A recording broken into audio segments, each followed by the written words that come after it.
Slim Shady, Slim Shady. Woo! Woo! So I know it seemed like you warped through a wormhole into a Flash game, but no, the Slim Shady Show is real. It was really produced and voiced by the big man himself. But before we go too far into the actual show itself, let me just give you a brief history of the production. Also, please subscribe for more videos.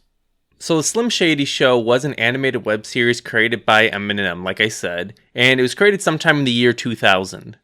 Eminem oversaw the production with his manager Paul Rosenberg, and the animation team was done by Candace Tunovision, whose director David Silverman had worked on previous projects such as The Simpsons, Monsters Inc., the Wild Thornberrys movie, etc. The show centered around Eminem's alter egos, including Slim Shady, Marshall Mathers, and Ken Kniff, along with some other side characters like Big D and Dave. And I wasn't exactly sure who Ken Kniff was. I mean, I've heard of the other alter egos, but after doing some research, this was a character that Eminem made after like a prank call from another rapper. I don't know, it's kind of confusing, but basically the character is just gay, and it's like the whole joke. And I will say that the plot for the show itself is actually interesting. I mean, revolving around Eminem's alter egos as their own people interacting with each other and having misadventures. I mean, it is a pretty good plot, and if done properly, I think it could have really been something. And yes, I am considering this a TV show, because even though it aired on Eminem's website, Shady Zone, the series was later removed due to controversy, and they released it on DVD, plus it aired on MTV2. And the show takes heavily after South Park, which we'll get into later, but Eminem has gone on about how much he loves South Park, and you can clearly see the inspiration from it. They even put it on the box. I mean, I don't know if Weight Magazine's real, I can't find anything online about it, but it's on the box, so we'll take it. So for all intents and purposes, this is a TV show. They treat it like a TV show, and so I'm going to hold it to the same standards that I would any TV show. And you may be asking yourself, Michael, why is it such a bad show? I mean, I know it looks like a Flash game, but that was just due to the time. It's a web series. You can't expect all this production behind it. What's actually wrong with it? And to answer that question, I first want to talk about what makes a cartoon good. Because there's a lot of animated adult shows out there, but what makes them good? What makes South Park funny? What makes Family Guy offensive? You know, why is The Simpsons at like 1 million seasons? What makes these shows so successful? And I don't want to spend too long talking about this because I want to focus on the Slim Shady Show, but to give a brief answer, and yes, I'm going to group them all together even if you don't like one of the shows, I think they all do something in common with each other, which makes them successful. Which is that they understand the pop culture that they're talking about, and they know how to make a funny joke. Yes, that is a very surface level answer, but for the purposes of this video, it'll work, and we can go in depth in another video if you'd like. And since South Park has already been brought up, not just by me, but by the show itself, Made to Express has made great videos on the depth that South Park can go into, and if you really want to get an understanding of the show's creativity, consider watching those, but not till you finish this video, that's the rule. But yeah, taking everything into account, including good writing, good plots, character arcs, I mean everything that goes into making a good show is in these adult animated series. And they don't even have to be the big popular ones, because yes, the shows I'm talking about, South Park, Family Guy, Simpsons, Futurama, they're 22-minute long episodes. You can get a lot more character and dialogue in those episodes. But even looking at something like Adult Swim shows, which this more resembles, like Aqua Teen Hunger Force, you still get great dialogue, characters, jokes. I mean, everything that you would expect from a TV show. The Slim Shady Show is different. Every episode, if you want to call it that, is practically the same. Slim Shady and the gang are sitting around and they get an idea. Along the way to that destination, they meet a celebrity, call them names, and then beat them up. And I'm not joking, that is all this show does. Hey, is that Matt Bremen and Ben Asfuck? To suck. Your movies suck, and we all know you shouldn't be movie stars. No talent, punks. Where's the follow-up script, huh? Produce this, ass fuck.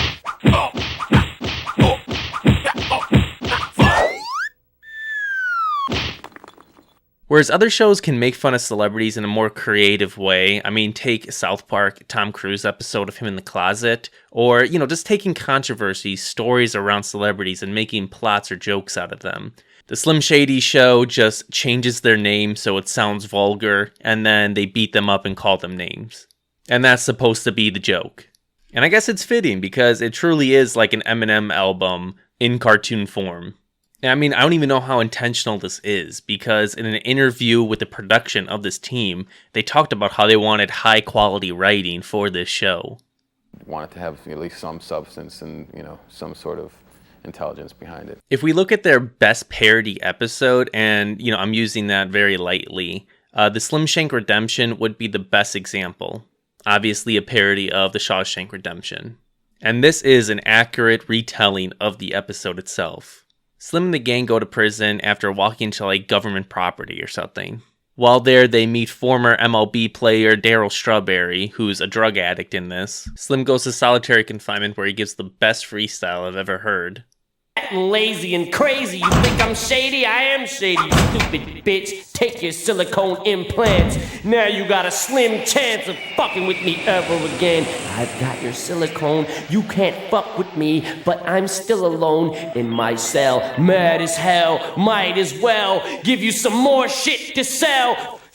Fuck! Then Robert Downey Jr. breaks into their cell and does all their drugs, in which Darryl Strawberry snorts his ashes. Darryl Strawberry's then murdered, and then they get out of prison. And that is the episode. Oh yeah, and they also have to whip out their dick and balls about every 45 seconds. And yeah, if you thought that sounded bad, that is their best parodied episode right there. Out of the entire group, that is the best one. There's also like really strange pedophilia in this series, and I'm not just making that up or trying to talk trash, I'm being very serious. There's at least 2 instances of this that I found while watching the entirety of the series. The first case of it is actually in the first episode, The Party Crashers. Slim and the gang are disgruntled because they lost a basketball game to an unknown group of people, and they hatch up a plan to get back at them. So after traveling to South Park, and yes, I literally mean South Park, Cartman, Kenny, Kyle, Stan, Chef, Leanne Cartman, they're all in this episode, along with others. When I said that the show took inspiration from South Park, I really meant it. And let me preface what I'm about to say, because this show was made by a group of adults. This isn't a group of 7th graders who are, in the locker room having fun, writing shit.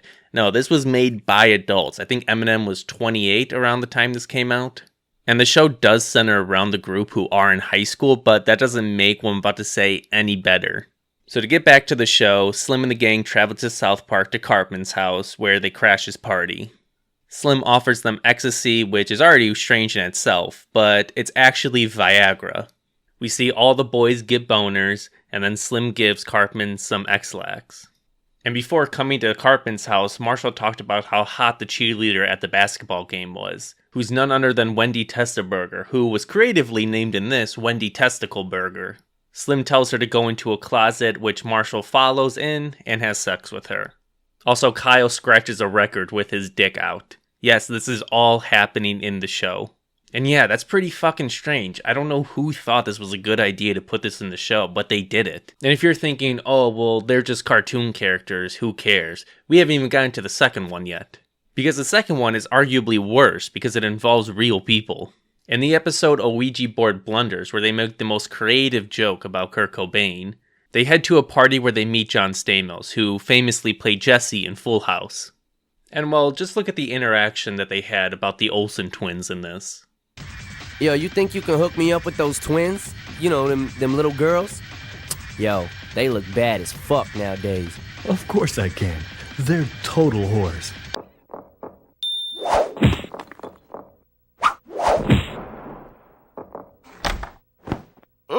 Damn, suck this cock, ho! And does anyone want to take a guess about how old the Olsen twins were when this came out? Any guesses at all? Were they 20? Were they 22? How old were they? If you said 14, you'd be correct. This was an actual scene that they made about 2 14-year-old girls.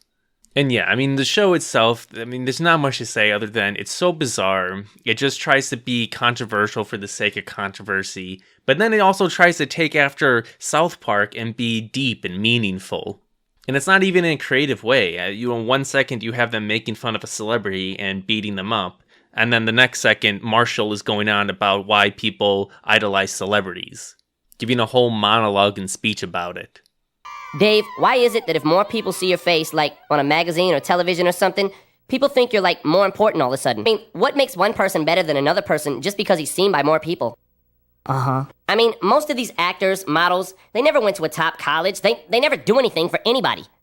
Yeah. What about doctors, architects, fine literature? Why don't we value that? There's not a single attempt at a joke in this entire series. And when I say entire series, it is only 8 episodes, but still, I mean, there's no attempt at any joke. I don't think I laughed once during this whole hour-long presentation.